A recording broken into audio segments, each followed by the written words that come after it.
सुप्रभात देवियों और सज्जनों, मैं कर्नल सोफिया कुरैशी और मेरे साथ विंग कमांडर व्योमिका सिंह आज आपको 6 से 7 मई 2025 की रात 1:05 से 1:30 बजे के बीच भारतीय सशस्त्र बलों द्वारा अंजाम दिए गए ऑपरेशन सिंदूर के बारे में जानकारी देंगे।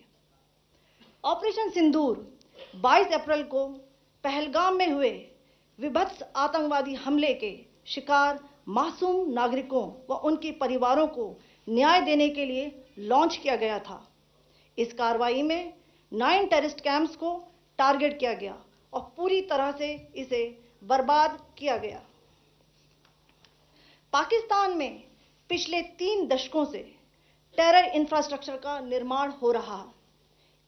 इसमें recruitment, indoctrination centres, training areas व लॉन्च पैड शामिल थे, जो पाकिस्तान और पाक अधिकृत जम्मू कश्मीर POJK दोनों में फैले हैं। Operation Sindoor was launched by Indian Armed Forces to deliver justice to the victims of Pahalgam terror attack and their families. 9 terrorist camps were targeted and successfully destroyed.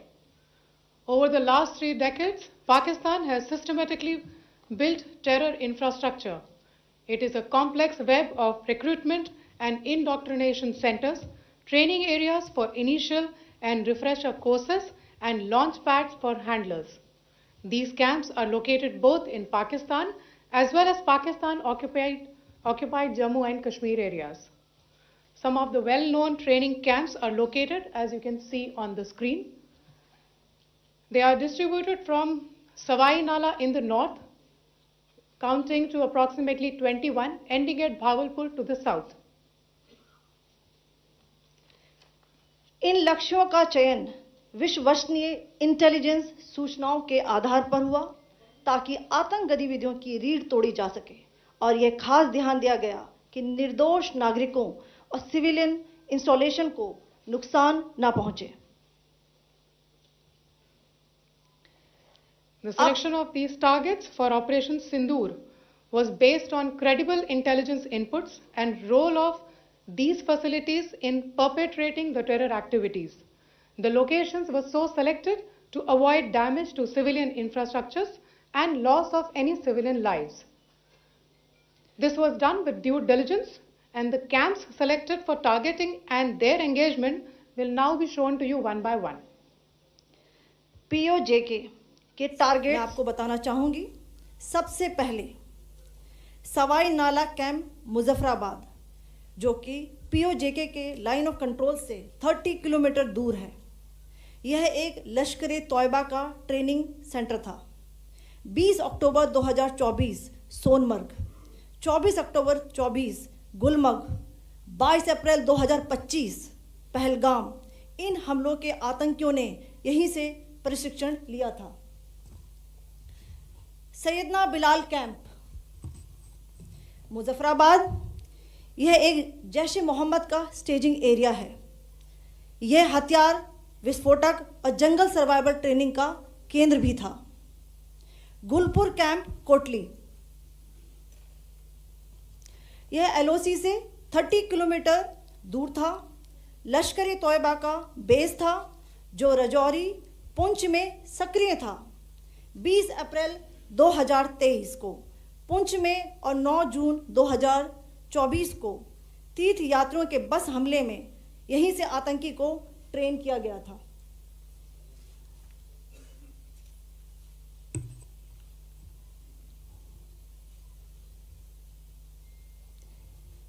Barnala camp Bhimber, यह LOC से 9 kilometre दूर है। यहाँ पर हथियार, handling, IED व जंगल survival का प्रशिक्षण केंद्र था। अब्बास कैंप कोटली,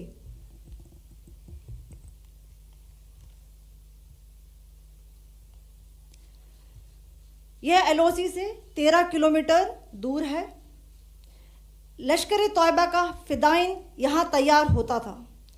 इसकी कैपेसिटी 15 टेररिस्ट को ट्रेन करने की थी।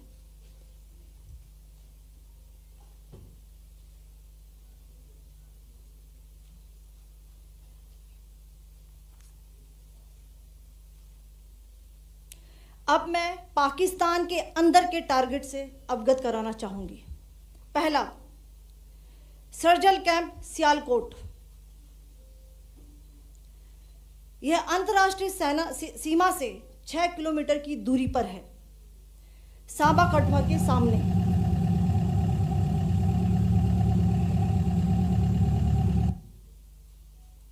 मार्च 2025 में जम्मू एंड कश्मीर पुलिस के 4 जवानों को की जो हत्या की गई थी, उन आतंकवादियों को इसी जगह पर ट्रेन किया गया था। दूसरा, महमूना जाया कैंप सियालकोट। यह 18 से 12 किलोमीटर आईबी से दूर था। हिजबुल मुजाहिदीन का बहुत बड़ा कैंप था। यह कठुआ जम्मू क्षेत्र में आतंक फैलाने का नियंत्रण केंद्र था। पठानकोट एयरफोर्स बेस पर किया गया हमला भी इसी कैंप से प्लान और डायरेक्ट किया गया था। मरकज ताइबा मुरीद के,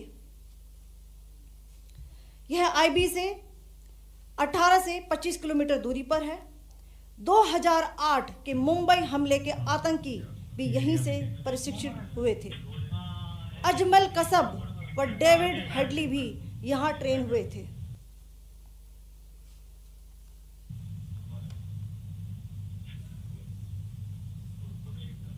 आगे दूसरा आया।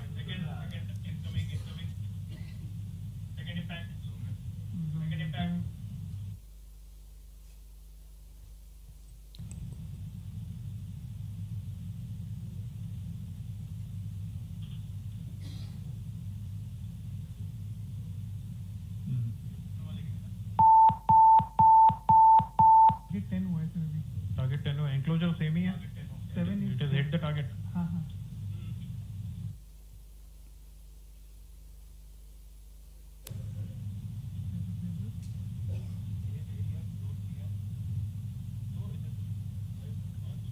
आ गया सर, इम्पैक्ट।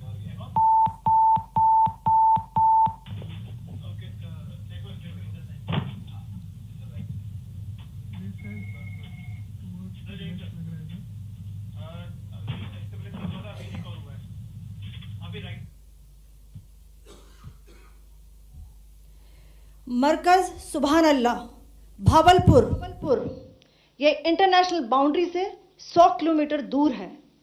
जैश ए मोहम्मद का मुख्यालय था। यहाँ पर रिक्रूटमेंट, ट्रेनिंग व इंडोक्ट्रिनेशन का केंद्र भी था। शीर्ष आतंकी अक्सर यहाँ आते थे। मैं आप सबको बताना चाहती हूँ कि किसी भी सैन्य ठिकाने का निशाना नहीं बनाया गया और अभी तक किसी तरह की नागरिक क्षति की रिपोर्ट नहीं है। धन्यवाद। जय Hind. The strike on the terror camps were undertaken through precision capability, as shown to you. A niche technology weapons with careful selection of warheads was ensured so that there will be no collateral damage. The point of impact in each of the target was a specific building or a group of buildings. All the targets were neutralized with clinical efficiency, and the results reiterate the professionalism of the Indian Armed Forces in the planning and execution of their operations. No military establishments were targeted. India has demonstrated considerable restraint in its response. However, it must be said that the Indian Armed Forces are fully prepared to respond to Pakistani misadventures, if any, that will escalate the situation. Jai Hind, and thank you very much.